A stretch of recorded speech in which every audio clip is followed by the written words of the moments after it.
আসসালামু আলাইকুম। ইদানিংকালে অনেক দর্শকরা একটা কমন প্রশ্ন আমাকে করেন মাঠে কিংবা রাস্তাঘাটে দেখা হলে, সেটা হচ্ছে শেখ মেহেদী হাসান আমার কোনো আত্মীয় স্বজন লাগেন কিনা।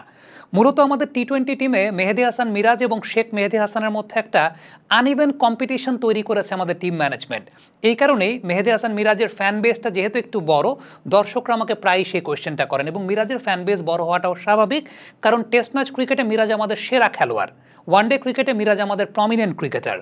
টি-20 ক্রিকেটে আমি সবসময় শেখ মেহেদী হাসানকে মেহেদী হাসান মিরাজের চাইতে প্রেফার করে এসেছি। ইভেন এই কম্পিটিশনটার পক্ষপাতে আমি কখনোই না, কারণ Sheikh Mehedi Hasan as a bowler বাংলাদেশের টি-20 লাইন আপে এস্টাবলিশড প্লেয়ার, তিনি টিমের ভাইস ক্যাপ্টেন ছিলেন। সেই জায়গাটা মেহেদী হাসান মিরাজের সঙ্গে যখন টিম ম্যানেজমেন্ট একটা কম্পিটিশন তৈরি করেছে, আমি সবসময় সেটার বিরুদ্ধে ছিলাম। যদিও প্রেমাদাসায় এই টি-20 ম্যাচে আমি নাসুম আহমেদকে অনেকাংশে এগিয়ে রেখেছিলাম, কারণ প্রেমাদাসার ভেন্যুতে লেফট আর্ম অর্থোডক্স স্পিনাররা অনেক বেশি মাত্রায় এগিয়ে থাকেন এবং সেই জায়গাটায় নাসুম আহমেদ, ওই কম্পিটিশনটা যদি চিন্তা করি, সেই জায়গাটায় নাসুম আহমেদের প্রেফারেন্সটা পাওয়ার কথা ছিল।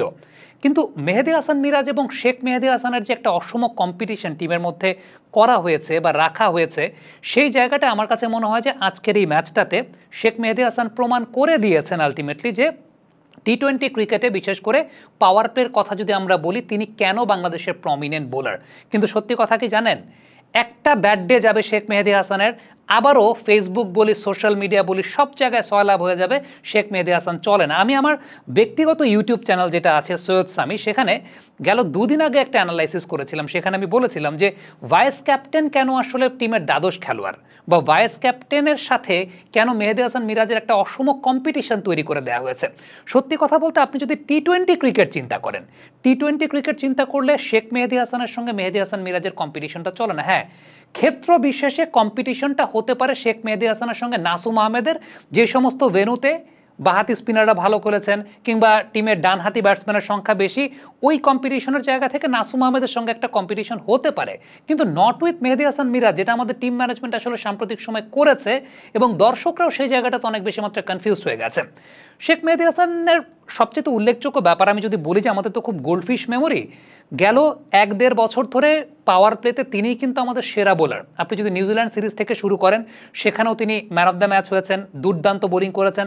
ওয়েস্ট ইন্ডিজ সিরিজে তিনি ম্যান অফ দ্য সিরিজ হয়েছেন এবং পাওয়ার প্লেতে আমরা দেখেছি নিকোলাস পুরানকে কীভাবে নাকানে চুবানি খাইয়েছেন, নিকোলাস পুরানের উইকেট নিয়েছেন মাল্টিপল নাম্বার অফ ওকেশনস, পাওয়ার প্লেতে দুর্দান্ত বোলিং করে দিয়ে গেছেন। সো আলটিমেটলি তিনি কিন্তু আমাদের প্রমিনেন্ট বোলারই ছিলেন। হ্যাঁ, একটা ব্যাট সিরিজ গেছে সংযুক্ত আরব আমিরাতের সঙ্গে, ব্যাট সিরিজ গেছে, কিন্তু ওই যে আমরা গোল্ডফিশ মেমোরি, এর আগের সিরিজের ম্যান অফ দ্য সিরিজ, তাকে আমাদের একটা সিরিজ খারাপ খেললে তার প্রতি আমরা ইনভেস্ট করতে চাই না। সো আমি জানি না যে টিম ম্যানেজমেন্টকে সোশ্যাল মিডিয়ার এই সমস্ত বিষয় দেখে টিম সিলেক্ট করে কিনা, I don't know, I have no idea about that, but আপাত দৃষ্টিতে সেই বিষয়টা আসলে মনে হয় সত্যিকারের অর্থে যে টিম ম্যানেজমেন্ট কি আসলে প্রভাবিত হয়ে যাচ্ছে কিনা সোশ্যাল মিডিয়ার ওই জায়গা দিয়ে, বা সোশ্যাল মিডিয়ার ওই জনপ্রিয়তা অজনপ্রিয়তার ওই জায়গাটা দিয়ে।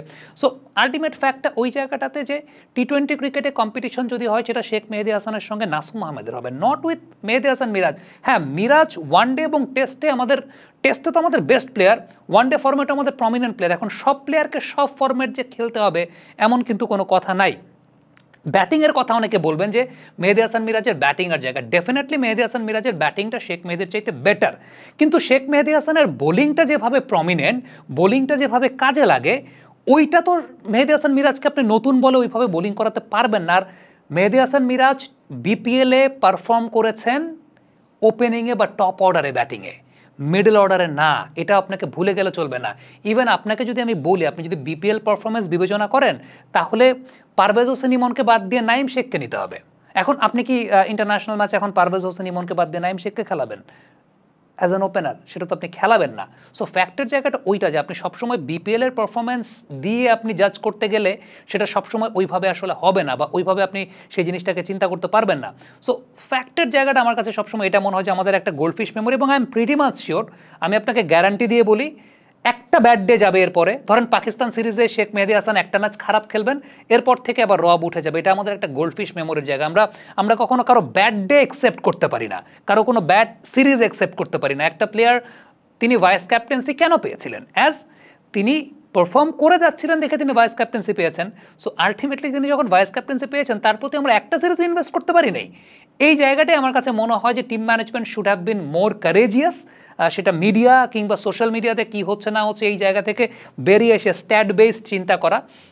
আজকে 2টা উইকেট আমি শেখ মেহেদী হাসানের বলবো যে আমার কাছে খুব ভালো লেগেছে। একই প্যাটার্নের 2টা উইকেট আপনি যদি একটু খেয়াল করে দেখেন, একই প্যাটার্নের ফ্লাইট, একই প্যাটার্নের ট্র্যাজেক্টরি, বাট 2টার 2 ধরনের টার্ন ছিল বা 2টার 2 ধরনের মুভমেন্ট ছিল। একটা ব্যাটার ভেতরের দিকে পেয়েছেন আর একটা ব্যাটার আউটসাইড এজ ক্যারি করেছেন। So these are the skills. আর একটা খুব ইম্পর্টেন্ট স্কিল হচ্ছে ওভার স্পিন করার দক্ষতার জায়গা। ওভার স্পিনটা শেখ মেহেদী হাসান খুব ভালো করতে পারেন। লাস্টের যে উইকেটটা তিনি পেয়েছেন যেটা রিটার্ন ক্যাচ নিয়েছেন, বলের সিমের রিপ্রেজেন্টেশনটা খেয়াল করে দেখেন, সিমের রিপ্রেজেন্টেশনটা কিন্তু ওভার স্পিন কাইন্ড অফ নেচারে ছিল এবং আই লাইনের নিচে জোরের উপর বোলিং করা, 93-94 কিলোমিটার প্রতি ঘন্টায় বোলিং করে গেছেন।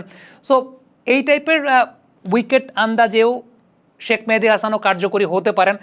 আমি টু বি ভেরি অনেস্ট, আপনি যদি আমাকে জিজ্ঞেস করেন এই ম্যাচে, এটা অস্বীকার করার কোনো কিছু নাই, এই ম্যাচে প্রেমাদাসার বেনু অনুযায়ী আমি নাসুম আহমেদকে এগিয়ে রাখছিলাম বাংলাদেশ টিমে।